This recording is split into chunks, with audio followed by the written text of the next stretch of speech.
Knowledge के बारे में, जिसमें हम पहला टॉपिक जो डिस्कस करेंगे वो मीनिंग ऑफ नॉलेज के बारे में डिस्कस करेंगे। ये क्वेश्चन हमेशा कभी कभी आपका लॉन्ग आंसर टाइप में या इसके पार्ट्स जो हैं आपके शॉर्ट आंसर टाइप में आ जाते हैं। आज हम कवर करने वाले हैं मीनिंग ऑफ नॉलेज के बारे में, टाइप्स ऑफ नॉलेज के बारे में और सोर्सेस ऑफ नॉलेज के बारे में। तो लेट्स स्टार्ट। तो मीनिंग ऑफ नॉलेज क्या कहता है कि meaning knowledge is a familiarity, awareness, or understanding of someone or something such as facts, information, description, or skills which is acquired through experience or education by perceiving and discovering। ठीक है, तो knowledge क्या है? Knowledge से आप क्या समझते हो? नॉलेज मतलब हमें किसी चीज़ के बारे में ज्ञान हो जाना, है ना, किसी चीज़ को हम जान जाएं, उसे ही हम नॉलेज कहते हैं। कोई चीज़ आपके सामने पड़ी हुई है, लेकिन अगर आप वो चीज़ देख रहे हो लेकिन आपको ये नहीं पता है कि वो कहाँ किस किस चीज़ के लिए बिलोंग करती है, तो फिर वो क्या आपको इट मीन्स आप कहते हो ना मुझे इसके बारे में नॉलेज नहीं है, यानी कि आपको उसके बारे में कोई भी जो तथ्य है, उसकी क्वालिटीज़, उसके एट्रीब्यूट्स, उसको आप देख तो रहे हो but you can't recognise it, तो वो इसका मतलब कि आपको उसके बारे में पता नहीं है। तो नॉलेज क्या होती है कि आपको किसी के बारे में अवेयरनेस हो, अंडरस्टैंडिंग हो, चाहे वो कोई व्यक्ति हो या वस्तु हो, जैसे कि कुछ फैक्ट्स हों, कुछ इन्फॉर्मेशन हो, क्या किसी के बारे में कुछ डिस्क्रिप्शंस हो या कोई स्किल हो, जो कि या तो हम एक्वायर कर लेते हैं अपने एक्सपीरियंस के थ्रू या एजुकेशन के थ्रू, देख कर, डिस्कवरी करके या लर्निंग करके।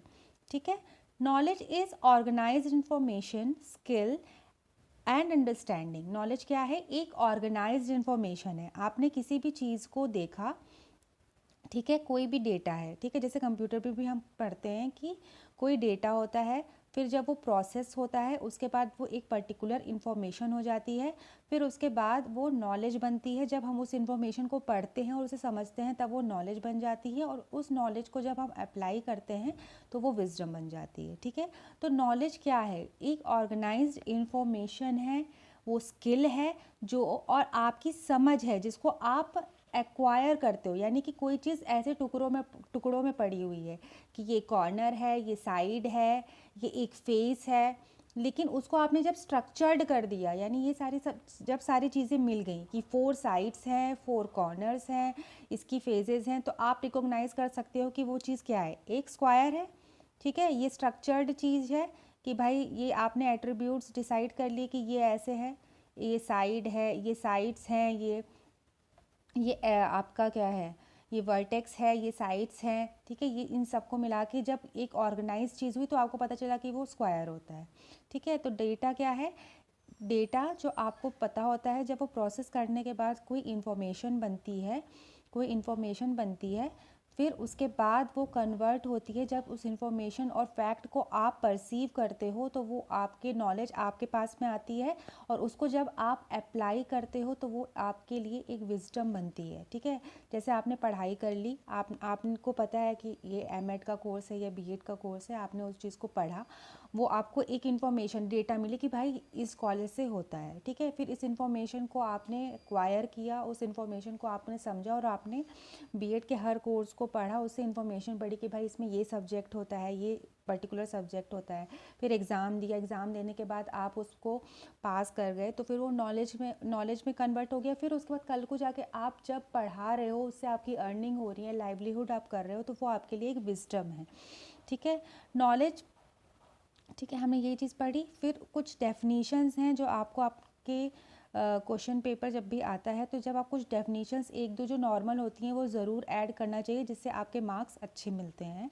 जैसे according to Dewey, knowledge is dynamic in nature. Knowledge जो होती है डायनेमिक होती है नेचर में, and it keeps on changing with passage of time. जब आप 2 साल के थे, आपके पास में जो ज्ञान था वो आप जब 10 साल के हुए तो उस एक्सपीरियंसेस और उसके हिसाब से आपका वो ज्ञान बदला। जैसे जब हम छोटे बच्चे होते हैं, हम देखते हैं कि टीवी में जो कार्टून होता है, हमारा एक परसेप्शन बचपन में होता था कि वो सब लोग टीवी के अंदर ही रहते हैं। ठीक है, लेकिन जब जैसे जैसे हम बड़े हुए तब हमें पता चला कि नहीं नहीं, ये सारी चीज़ें होती हैं, सिग्नल के थ्रू ट्रांसमिट होती हैं, और हमको वो लोग वो टीवी के अंदर नहीं रहते हैं, वो पर्टिकुलर किसी प्लेस में रहते हैं, बट वो डेटा यहाँ पे आ रहा है। ठीक है, फिर सेकंड हमारा आया फॉस्केट के हिसाब से, knowledge is what I know, information is what we know. Knowledge क्या होता है, जो हमें पता होती है, और इन्फॉर्मेशन सबको पता होती है, ठीक है, उसको कहते हैं। It's a very good definition, you must write it on. फिर ऐसा कुछ डायग्राम है, इस डायग्राम को भी आप बना सकते हो। जैसे कि ये नॉलेज है, नॉलेज जब हमारे पास में होती है तो हमारी क्या होता है, माइंड क्या होता है, एनलाइटन हो जाता है। और ये किस किस के थ्रू होता है, एजुकेशन के थ्रू। इंफॉर्मेशन जो हम पाते हैं कुछ लाइफ एक्सपीरियंसेस के थ्रू, या कोई भी चीज़ हम जब एक्सपीरियंस करके करते हैं, ठीक है। जैसे आपको कहा सीड जर्मिनेशन पढ़ाया जाता है, पढ़ा तो लिया, लेकिन जब आप खुद एक बीज निकालते हो, उसे बोते हो, उसके प्रोसेस को पूरा देखते हो, ऑब्जर्व करते हो, तो उस एक्सपीरियंस से जो नॉलेज होती है वो आपकी लाइफ लॉन्ग रहती है। लर्निंग, किसी चीज़ को सीख के, लर्न करके, किसी चीज़ की एनालिसिस करके, ठीक है। फिर उसके बाद सॉल्यूशन, किसी चीज़ का सॉल्यूशन फाइंड आउट करके हमें नॉलेज होती है। यानी कि 2+2 आपको पता है, लेकिन जब आप उसको सॉल्व करके 4 निकालते हो तो उस सोल्यूशन से आपको पता चला ना कि हाँ, उसने आपने बहुत बार निकाला भाई 2+2 यही होता है, तो फिर आपको एक चीज़ का पता चला ना कि हाँ, ये सोल्यूशन जब मिला तो आपको पता चला कि हाँ यही होता है, ठीक है। फिर आप ज़िंदगी में कभी 2+2 को 5 लिख के नहीं आओगे। फिर according to Renon, knowledge is light just as light dispels darkness, in same way knowledge dispels ignorance. ऐसे भी कोई डेफिनेशंस आप ऐड कर सकते हो। Knowledge is acquisition involves complex cognitive process. Simple सी बात है, हम कोई भी चीज़ गेन करते हैं उसमें हमारा कॉग्निशन इन्वॉल्व्ड होता है। कॉग्निशन मतलब जो आपकी संज्ञानात्मक प्रोसेसिंग एक जो होती है वो आपकी इन्वॉल्व होती है जब भी हम कोई नॉलेज को गेन करते हैं। परसेप्शन, हम कोई चीज़ देखते हैं, उसके बारे में एक मनोधारणा बनाते हैं, उसके बारे में बातचीत करके हम एक कंक्लूजन पे पूछते हैं, उसमें कुछ एक लॉजिकल रीजनिंग लगाते हैं, तब जाके जब हम किसी चीज़ उसकी निष्कर्ष पे पहुंचते हैं ना किसी चीज़ के, तो नॉलेज इस तरीके के प्रोसेसेस से इन्वॉल्व होता है, जो कॉग्निटिव प्रोसेस इसमें होती है, ठीक है। Now it also depends on capacity of acquisition in human beings. तो ये ऑब्वियस ही बात है, नॉलेज हम कहते हैं ना, हर इंसान को एक जैसी समझ नहीं होती है। वो क्यों नहीं होती है, क्योंकि सबकी संज्ञानात्मक लेवल जो है वो डिफरेंट डिफरेंट होता है, कॉग्निटिव लेवल डिफरेंट डिफरेंट होता है। किसी इंसान को कोई चीज़ सही लगती है, किसी इंसान को कोई चीज़ गलत लगती है ना। तो अपनी समझ के हिसाब से सबके अंदर नॉलेज को गेन करने की कैपेसिटी अलग अलग होती है, ठीक है। It depends on their capacity. फिर नेचर ऑफ नॉलेज, जिसे हम कैरेक्टरिस्टिक्स ऑफ नॉलेज भी कहते हैं, क्या क्या होता है। It is selective in nature, it's dynamic process, ठीक है। डायनेमिक होता है प्रोसेस, मतलब हर लेवल पे अलग अलग नॉलेज आप गेन करते हो। वैलिड एंड रिलायबल होता है, नॉलेज जब आपको मिलती है वो वैलिड एंड रिलायबल होती है तभी वो नॉलेज है, वरना वो फेक नॉलेज कहलाएगी, ठीक है। एक कॉन्टिन्यूस प्रोसेस है, हम जानते हैं लर्निंग हुआ, नॉलेज गेन हुआ, ये सब एक लाइफ लॉन्ग प्रोसेस है जो हमको जीवन पर्यंत डे टू डे लाइफ में हर दिन मिलता है। It is based on facts and values, ठीक है। कुछ फैक्ट्स एंड वैल्यूज़ पे ये डिपेंड होता है। अकाउंट्स फॉर विजडम, हम अगर नॉलेज को गेन करेंगे, उसे अपने लाइफ में उतारेंगे, तो it's accounts for our wisdom. It's can be practical और थियोरेटिकल, ये प्रैक्टिकल नॉलेज भी हो सकती है या थियोरेटिकल नॉलेज होती है। कुछ ऐसे फैक्ट्स होते हैं जो हम प्रैक्टिकली अप्लाई करके समझते हैं, और थियोरेटिकल नॉलेज होती है जो हम कुछ प्रिंसिपल्स हैं जो ऑलरेडी लिखे हुए हैं उनको जान के ही हम समझ पाते हैं, ठीक है। नॉलेज इज़ वेल्थ, ये भी हमें पता है। नोइंग, अब हम नोइंग के बारे में समझते हैं कि नोइंग क्या होती है। Knowing is built upon knowledge, it is the practical process. Knowledge क्या है हमारी, नोइंग क्या होता है, यानी नोइंग मतलब किसी चीज़ को जानना। जानेंगे तो किस चीज़ को हम जानेंगे, नॉलेज को ही तो जानेंगे। तो knowing is built upon knowledge, it is a practical process, it comes from ownership. मतलब हम कैसे, अब हम ये नोइंग क्या है, नोइंग एक ऐसा धन है जो ये हमारे पास ही है। वो नोइंग क्या है, ये हमारे पास ही है, ये किसी और के पास नहीं होगा, ठीक है। इसे हम ओन करते हैं, हम ये किसी के बारे में जानकारी है तो हम उसे ओन करते हैं।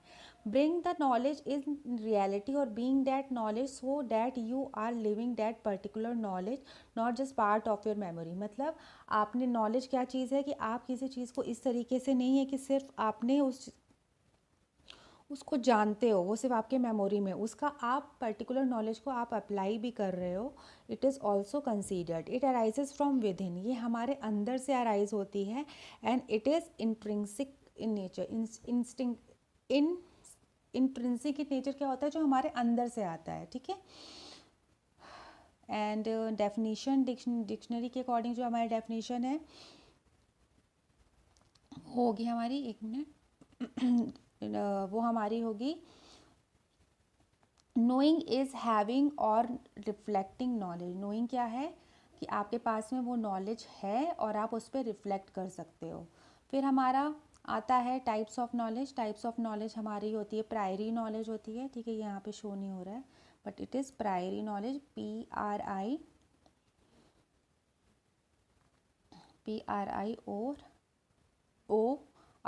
Priori knowledge.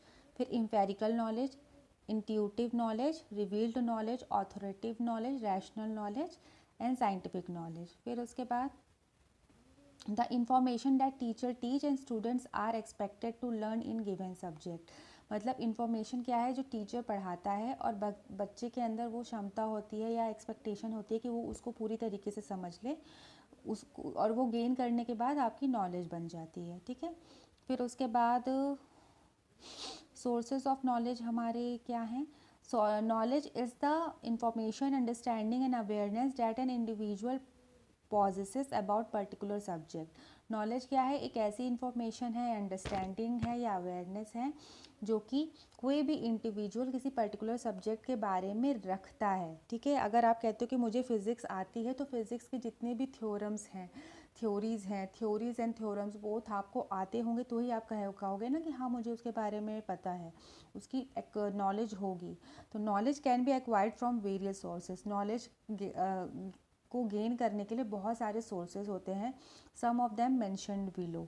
कौन कौन से होते हैं, सेंसरी एक्सपीरियंसेस होते हैं, अपील टू अथॉरिटी होता है, रीजनिंग होता है, हमारे इंट्यूशंस होते हैं, इंस्टिंक्ट्स, जैसे कभी कभी होता है ना किसी को पता चल जाता है, भाप लेना किसी चीज़ को, हाँ ये चीज़ होने वाला है, तो it's a kind of knowledge only. Traditional और कल्चरल नॉलेज, ट्रेडिशंस और कल्चर भी हमारा सोर्स ऑफ नॉलेज है जो हमें हमारी हेरिटेज के बारे में बताते हैं।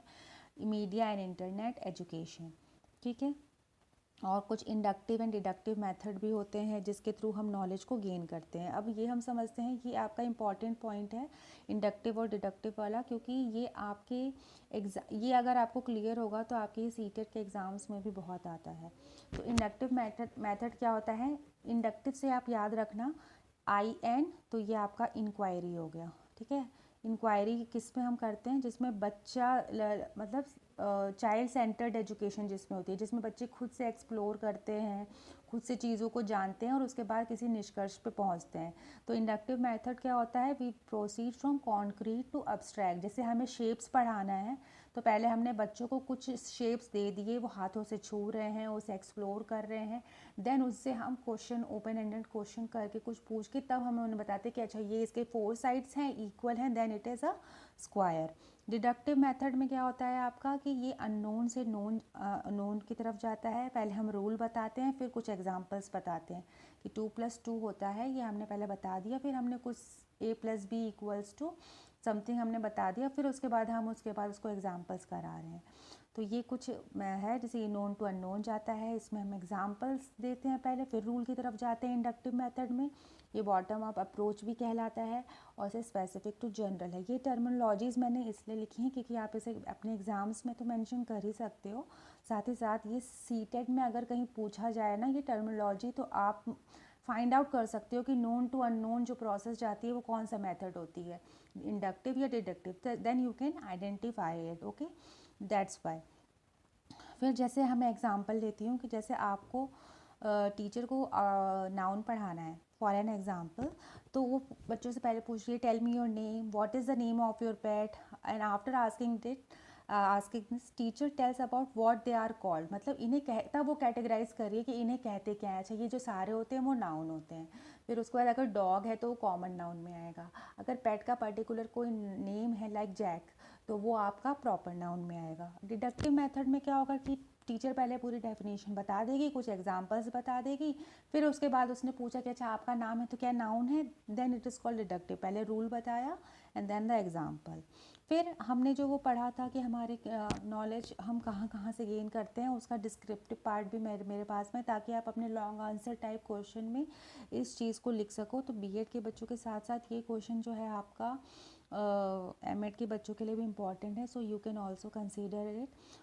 तो अपील टू अथॉरिटी, अथॉरिटी से हमें समझ में आता है कि कोई ऐसा पर्टिकुलर पर्सन जो एक हाई अथॉरिटी पे हो, मतलब जैसे नॉलेजेबल पर्सन से जो हमें नॉलेज मिलती है, लाइक जो हमारे फिलोसफर्स हुए, जैसे श्री अरबिंदो जी की थ्योरी, रविंद्रनाथ टैगोर जी की एजुकेशनल थ्योरी है, इन सारी थ्योरी जिन्होंने ऑलरेडी इसके बारे में ऑब्जर्वेशंस एंड रिसर्च की, तो उनके फैक्ट्स एंड रिसर्च पेपर्स को हम पढ़ते हैं और उससे जो हमें नॉलेज मिलती है, this is called appeal to authority. ठीक है, सेंसरी एक्सपीरियंसेस, किसी चीज़ को हम खुद से एक्सप्लोर करके अपने सेंसेस के थ्रू जो नॉलेज हमें मिलती है उसे हम सेंसरी नॉलेज कहते हैं। रीजनिंग, हम किसी के बारे में, किसी ने कहा कि हाँ ये चीज़ ऐसे ही होती है और हमने उस चीज़ में कोई दिमाग नहीं लगाया और मान लिया, तो दिस इज़, तो क्या होगा, तो हम तो कोई भी कुछ कहता जाएगा उसे मानते मानते ही जाएंगे। सो रीजनिंग इज़ व्हाट, रीजनिंग मतलब कि हमने अपने दिमाग का लगाया, उस पर तर्क किया और उस पर सही गलत करके बहुत प्रॉपर एनालिसिस की, उसके बाद हम किसी निष्कर्ष पे पहुँचे, तो हमारी रीजनिंग के थ्रू जो हमें नॉलेज मिलती है उसे हम रीजनिंग नॉलेज कहते हैं, उसे हम रैशनलिज्म भी कहते हैं। ठीक है, फिर उसके बाद इंट्यूशन क्या होता है, इंट्यूशन मतलब कि हमें किसी चीज़ की इंट्यूशन अगर हो कि when we gain knowledge through our inner consciousness, होता है ना किसी किसी को अंदर से इंट्यूशन हो जाता है कि नहीं ऐसा होने वाला है, that kind of thing. Instincts मतलब आपकी इनेट टेंडेंसी होती है, that is present in humans as well as in animals में भी और ह्यूमंस में भी प्रेजेंट होता है, तो उस इनेट टेंडेंसी को हम इंस्टिंक्ट्स कहते हैं। फिर जैसे कि we automatically withdraw our hand when we touch something hot, जैसे हम हॉट कोई भी चीज़ अगर गर्म होती है उसके पास हम गलती से भी जाते हैं तो पीछे हाथ हमारा एकदम से हो जाता है, तो ये अंदर हमारी इनेट टेंडेंसी होती है इसी के लिए। एजुकेशन के थ्रू हम नॉलेज गेन करते हैं, we all are educating our selves, why, because we want to gain knowledge only. Okay, media हुआ, मीडिया से हमें जितनी भी आजकल जानकारियाँ हैं, internet and media are the best source आपका है नॉलेज को गेन करने के लिए। ठीक है, तो न्यूज़पेपर हो गए, interactive learning, online journals, knowledge through online learning and other digital resources. ठीक है, ट्रेडिशनल एंड कल्चर, हम जब कहीं पे भी रहते हैं तो हम डिफरेंट डिफरेंट कल्चर्स को और ट्रेडिशंस को बिलोंग करते हैं, तो जो भी हमारा हिस्टोरिकल बैकग्राउंड हुआ है उसके बारे में हमें नॉलेज कहाँ से मिलती है, कहाँ से मिलती है बताओ? जस्ट हमारे जो हिस्ट्री है उसी से तो हमें पता चलता है, या जो हमें दादी नानी बताती हैं कि हाँ हमारे यहाँ ऐसा होता है, लाइक कुछ होता है कि थर्सडे को हम ये बाल नहीं धुलते हैं, ये नहीं करते हैं, कुछ हमारे ट्रेडिशंस हैं, या हम दिवाली को इस तरीके से सेलिब्रेट करते हैं, हम इस तरीके का कॉस्ट्यूम पहनते हैं, तो ये भी एक नॉलेज ही है।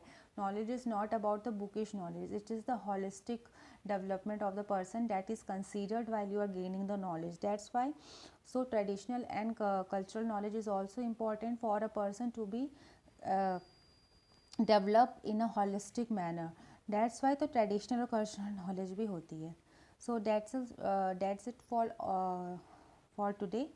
तो ये सारा आपका नोट्स हैं, अगर आपको ये नोट्स चाहिए तो आप मेरा टेलीग्राम चैनल भी ज्वाइन कर सकते हो, जो मैं डिस्क्रिप्शन बॉक्स में पिन कर दूँगी, और आपको ये सारे नोट्स मिल जाएंगे। It is enough for your exam to write in a long answer type. आप फ्लो चार्ट्स बना सकते हो, और भी आप इसमें कुछ एग्जांपल्स ऐड कर सकते हो, अपने नोट्स बना सकते हो। It's an help for you, और अपने सजेशंस दे सकते हो। Hope you like this video, like share and subscribe. Thanks for watching.